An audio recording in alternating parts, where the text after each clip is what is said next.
এক সময়ের কথা, গৌতম নামের এক সৎ পরিশ্রমী কৃষক ছিল। তার সংসারে দুঃখ দুর্দশার শেষ ছিল না। স্ত্রী লক্ষ্মী ছিল শান্ত ভদ্র, তবে একটি আক্ষেপ সারাক্ষণ তার বুক পোড়াত। তাদের সংসারে সন্তান নেই। অনেক বছর ধরে চেষ্টা করেও তারা সন্তান পায়নি। সমাজে চারপাশে কটূক্তি, আত্মীয়দের তাচ্ছিল্য আর নিঃসন্তানের দুঃখ তাদের দিনকে দিন অসহায় করে তুলছিল। অবশেষে একদিন তারা সন্তান পাওয়ার আশায় এক ভণ্ড সাধুর কাছে গেল। আর এখান থেকেই শুরু হলো তাদের নতুন কাহিনী। আজ আবার মাঠ থেকে ফিরতে ফিরতে লোকজনের চোখে মুখে কি যে বিদ্রূপ দেখলাম তা বলে বোঝাতে পারবো না। যেন সন্তান না হওয়া আমাদের পাপ। আমিও তো সহ্য করি গৌতম।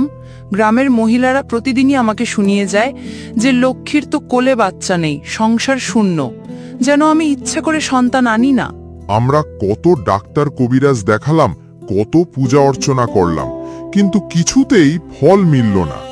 ভগবানও যেন আমাদের মুখ ফিরিয়ে নিয়েছে। শুনেছি পাশের গ্রামের বটতলার সাধু নাকি খুব অলৌকিক ক্ষমতার অধিকারী। যারা তার কাছে গেছে তাদের নাকি আশীর্বাদে সন্তান হয়েছে। ভণ্ড না সত্যি সাধু তা কে জানে, তবুও যদি একটুখানি আশার আলো থাকে আমি চেষ্টা করতেই রাজি। সংসার তো সন্তান ছাড়া আসত্যই অপূর্ণম্প। পরদিন তারা দুজনে গিয়ে হাজির হলো সেই সাধুর আস্তানায়।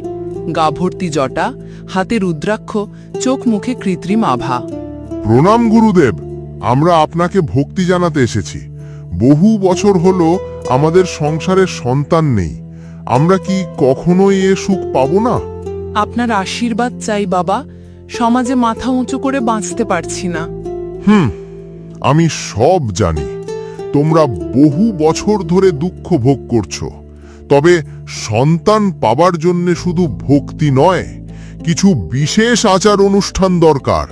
আর তার জন্যে তোমাদের কিছু অর্থ ও দ্রব্য আমাকে দান করতে হবে।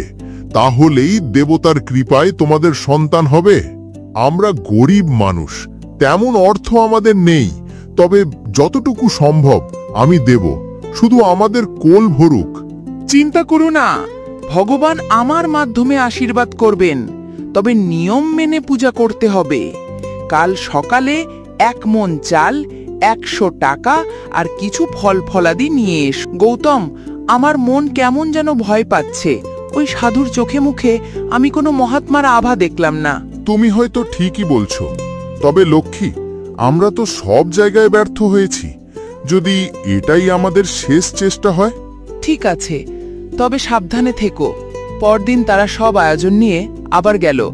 সাধু মন্ত্র পড়ে ধূপধুনো জ্বালালো, কিন্তু আসলে সব ছিল অভিনয়।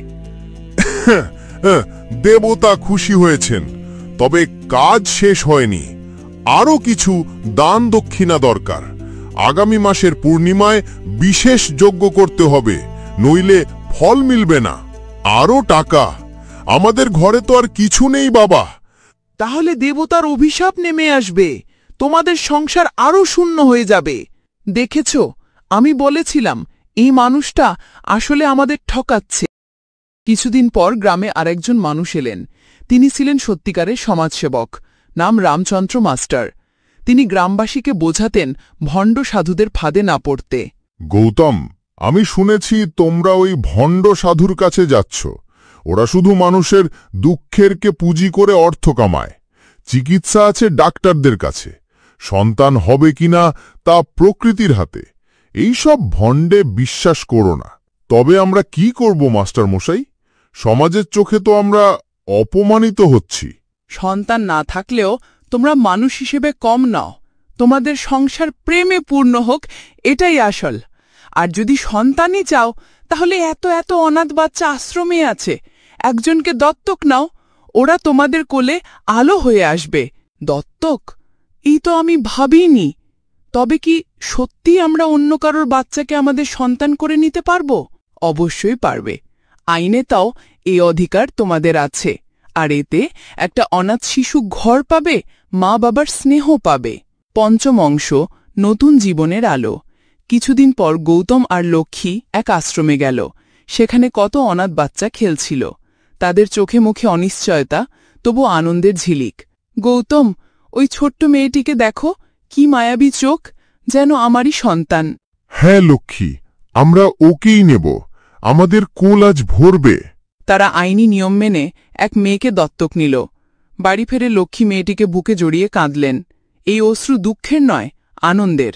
ভাবো তো, যদি আমরা ওই ভঙ্গ সাধুর কবলে পড়ে যেতাম তাহলে আজ সর্বস্ব খুইয়ে আরও দুঃখী হতাম। হ্যাঁ গৌতম, আসলে সন্তান মানেই যে শুধু রক্তের সম্পর্ক তা নয়, ভালোবাসাই আসল বন্ধন। আজ আমাদের সংসার সত্যিই পূর্ণ। এই গল্পটা সবার জানা উচিত, যাতে আর কেউ ভণ্ড সাধুর ফাঁদে না পড়ে, বরং মানবিকতার পথে হাঁটে। ঠিক বলেছ, ভালোবাসাই আমাদের সত্যিকারের আশীর্বাদ। আমাদের গল্পকথা চ্যানেলটি সাবস্ক্রাইব করো, লাইক আর শেয়ার করো। নতুন নতুন শিক্ষাবড়া গল্প পেতে সাথে থেকো।